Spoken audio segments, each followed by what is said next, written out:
Baby, or infant formula, is almost like the elixir of life. It nourishes children and, most importantly, keeps them healthy. Well, that's what they've told us anyway. The reality is darker. Fortunately, we often do find that there were shortcuts. There was carelessness, there was oversight. If I can be real with you for a second, I didn't expect this video to go down such a messed up road, but here we are. The FDA is warning families what to avoid after at least 5 infant illnesses and possibly 2 deaths. Baby formula is deadly, weaponized by global brands to achieve an unthinkable goal. Babies are separated from their mothers at the hospital and are mostly started on bottle feeding. It's a vessel for unchecked greed, threatening to ruin the lives of roughly 65% of the world's babies, all less than 6 months old. There is more at stake than market share. Consumption of milk formula can adversely affect children's health, growth, and development. The things I'm about to show you should have never happened.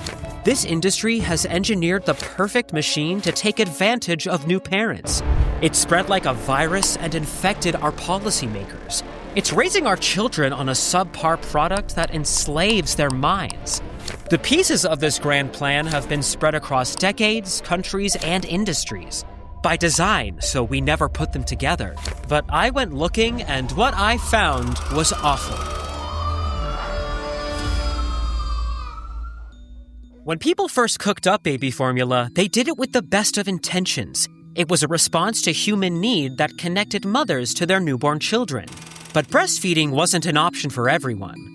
Infant nutrition has gone through a few major phases. In the 18th century, it was wet nurses hired to feed other women's children.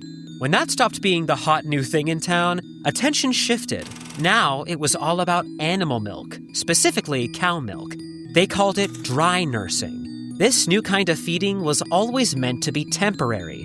Scientists and physicians spent this entire time looking for a true replacement to mother's milk.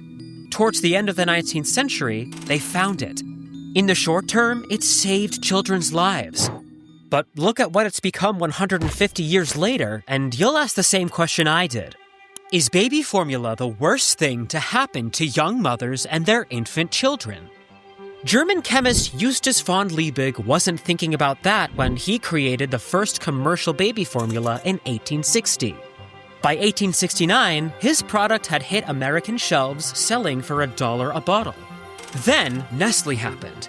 They entered the formula market, undercut Liebig by 50 cents, and created a product that could be mixed with water instead of cow's milk. This was a huge deal because it created 2 parallel roads for the industry. The first was scientific. Most physicians believed that existing commercial formula wasn't nutritious enough. Manufacturers couldn't be trusted to make this product themselves, so baby formula's actual ingredients were chosen by doctors, for a while at least. The second road was all about dollar signs. Your own doctor can tell you there is no better, safer choice than pet evaporated milk. More babies are being raised on pet milk formulas than on any other brand. In the next 30 years, at least 8 brands started selling baby formula in the States. But there was a problem, a big one. Commercial formula was more expensive than regular cow's milk. And if mothers could, they chose to breastfeed. They didn't believe this new way of feeding was worth the investment. That had to change or the market would die. It could survive if those 2 roads met. And they did, but not to the benefit of the new mothers or their children. Working together, they created an artificial need through manipulation, exploitation, and fear. Today, it's become a huge industry predicted to cross $10 billion in revenue by 2032.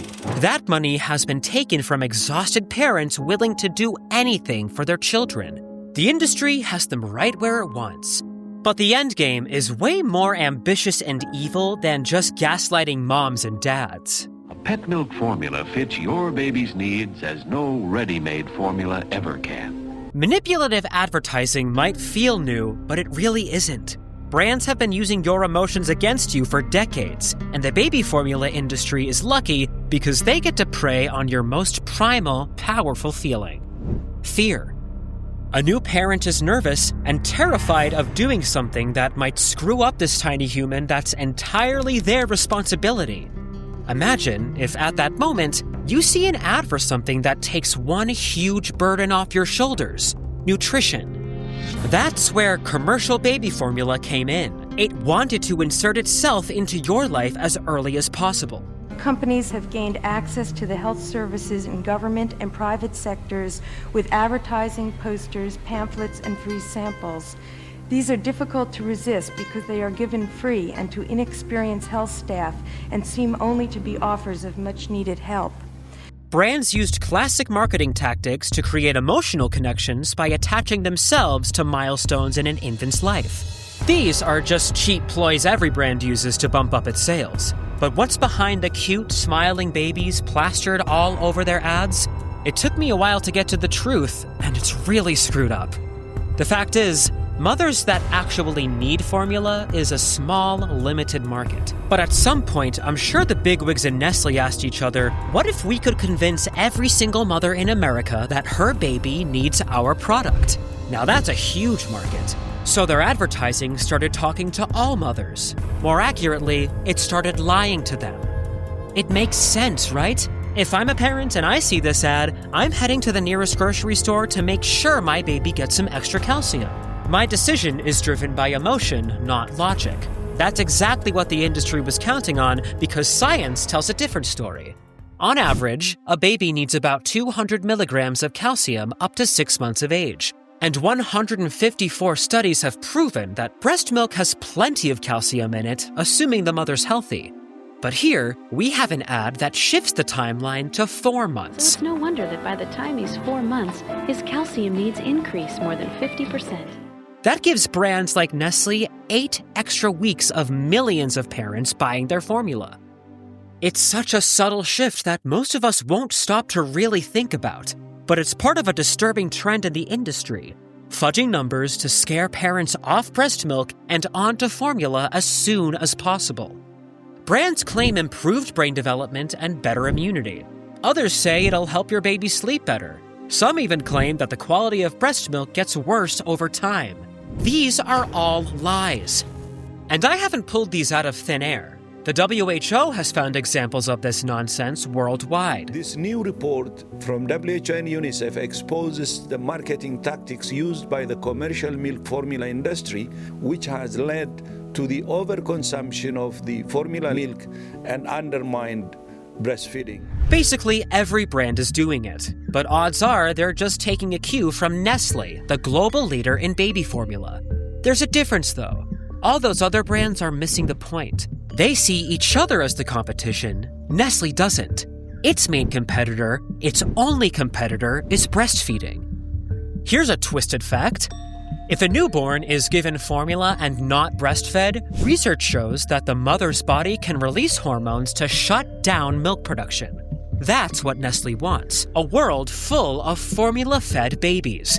But this isn't their real goal. The endgame is much more sinister, and they're closer to it than ever. Anyone who buys baby formula assumes that it's not just safe, but healthy for their child.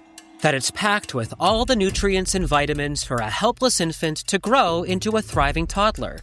Sorry to burst your bubble, but if you believe that, you've been sold a lie. This industry's marketing is more important than the product, and like we always do at føde, I'm going to prove it to you. There are so many papers about how the baby formula business lures you in. They're full of complex graphs and data and theories about human behavior and psychology. It's a lot, so let's break it down together. How would you manipulate a person? You'd probably present an opinion that's in your best interest and not theirs. But that isn't enough. You need to make them believe that your opinion is right and theirs is wrong. Let's run with that analogy for a second. Most advertising, whether it's sponsored posts, a billboard, or even a pamphlet slipped under your door, is the industry presenting you their opinion. Baby formula is the best choice for your kid. Those ads might also give you false information, like babies need more calcium than you can give them once they're 4 months old. But that's amateur hour. The real manipulation is way sneakier. brands like Nestle fund studies with big titles and offer scientists tons of funding to prove how great their formula is. These papers confirm exactly what they're already telling you in their ads because they're totally biased. So if you correctly believe breastfeeding is better than formula, these brands are hitting you over the head with everything that proves you wrong. Then you add hospitals to the mix. Brands give them free samples to distribute to new mothers. When they're discharged from hospitals, they leave with a pack that's curated by formula companies. Who's going to turn down a bunch of freebies? And if doctors and hospitals are pushing it, how bad could it be? 3 companies, American Home, Wyeth Division, Mead Johnson, Bristol Myers, and Nestle's had a closed marketing arrangement with the hospital where each company would be allowed 15 days in rotation to give out their free samples. Nestle Corporation has name tags on the cribs of babies. The wristbands that they have also have the name of the formula on it. There's also a political angle I'll get to in a bit, but together, these become factors of influence. Their only purpose is to make you agree with the spiel these brands are spinning. If 4 out of 10 people buy into it, they become a factor of influence too. This machine starts turning the moment a baby is born, when you're at your most vulnerable as a parent, when you're willing to do whatever it takes for them. It's emotional exploitation at its finest, and here's what makes it unforgivable. These brands are so good at marketing themselves that the worst controversies, even fatal ones, just disappear. In August 2023, the Food and Drug Administration issued warnings to 3 formula manufacturers after their product had been potentially contaminated by Chronobacter sakazakii. 5 citations were issued during an FDA inspection of the Sturgis plant in September, and during another inspection, the FDA found several positive Chronobacter results from environmental samples. Infants infected with this bacteria can develop brain abscesses, delays in development, and motor impairment. But in some cases, like the ones in 2022, it can even cause death. 4 infants were infected with the bacteria after formula made by Abbott Nutrition in Michigan was contaminated. 2 of them didn't make it. After at least 5 infant illnesses and possibly 2 deaths, CBS News has learned at least 8 additional babies have gotten sick. It triggered a federal investigation with massive recalls that caused a countrywide shortage of baby formula. The entire experience was horrible, and it proved 2 things.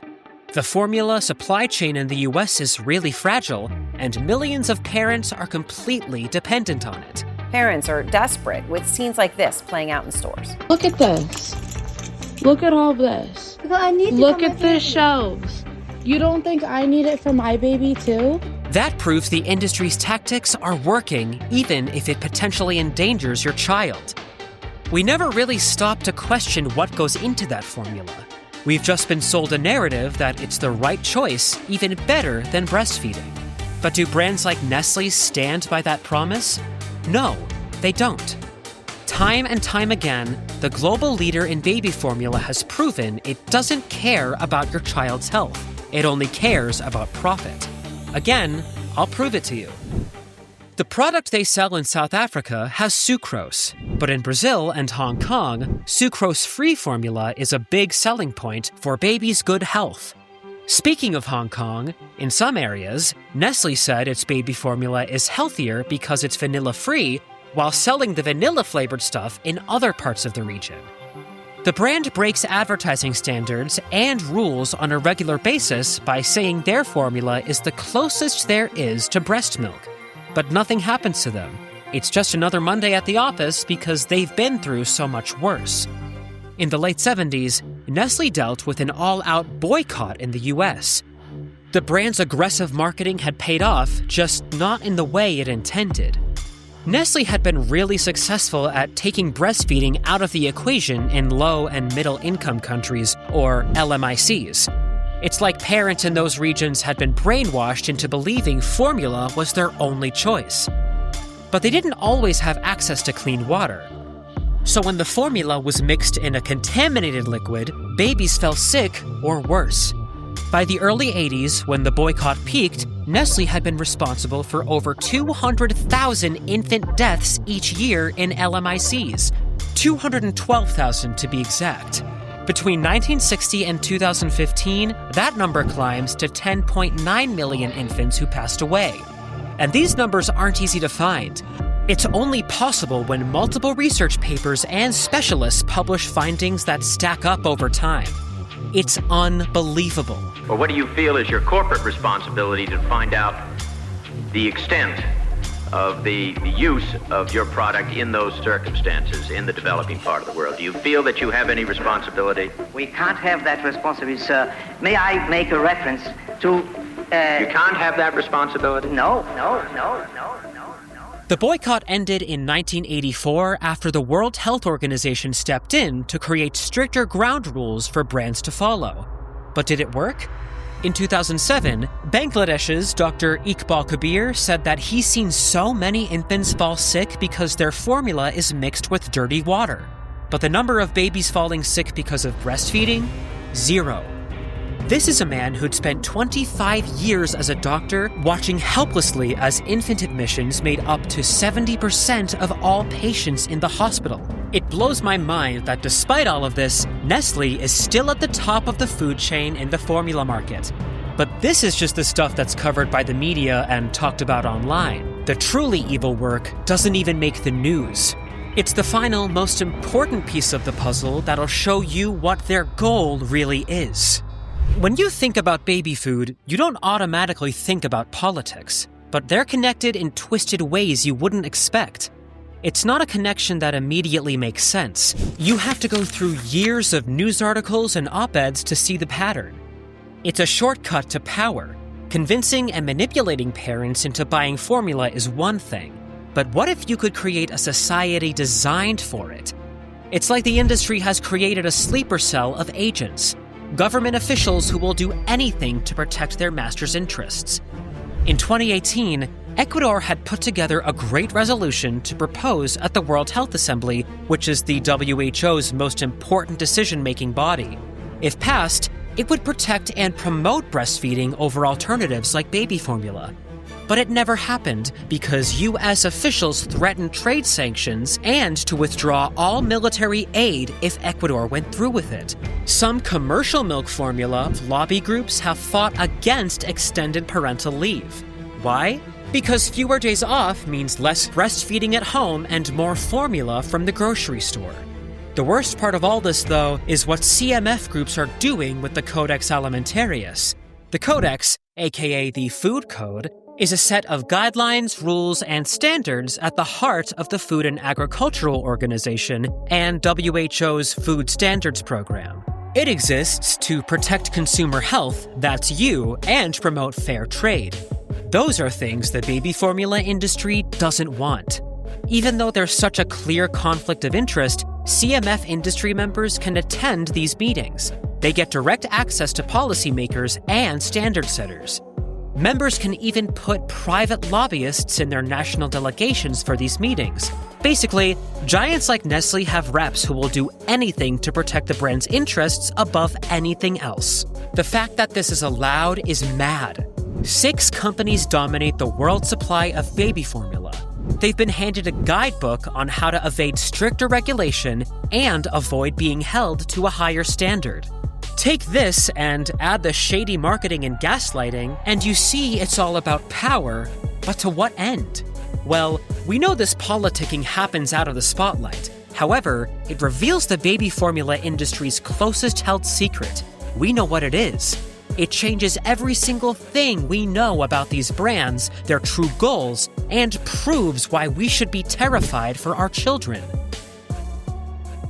Market leaders are looking to the future, and their vision for what's to come starts at birth. Pick a name: Nestle, Danone, Abbott Nutrition, and go through their product categories. You'll see snacks, chocolates, flavored waters, yogurts, candies, and a whole lot more. All of these items have one thing in common: sugar. And this is where the final piece of the puzzle falls into place. American baby formula is full of sugar. Research suggests that infants eat as much as 60 grams of sugar every day. That's the rough equivalent of 2 super sweet sodas daily. It's under different names: corn syrup, fructose, sucrose, or maltose, but it's all just sugar. I've talked a lot about how sugar messes people up in other videos. It's nasty and addictive, but as consumers, we keep letting it slide. That's exactly what this industry is banking on. It's a brilliant, wicked game. Convince new parents formula is better than breastfeeding, pump their babies full of sugar, train them to crave it as they get older. Those same children will then look for that sweet, sugary hit in one of their other products. They've bred a customer for life, and right now, we're fighting a losing battle. Less than half the world's babies are breastfed, which means they're most likely on formula. Rapid infant weight gain is trending upwards in the States. It's the main cause for obesity and type 2 diabetes in kids. 20% of all American children are obese. That's an insane statistic, but can you really blame them? They're being raised on a diet of sugar, and their parents are victims of predatory, manipulative marketing. All of this is happening because of multinational corporations like Nestle who can keep raking in the profits.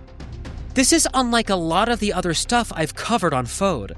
The baby formula industry has built itself up slowly and quietly while finding ways to dodge controversy.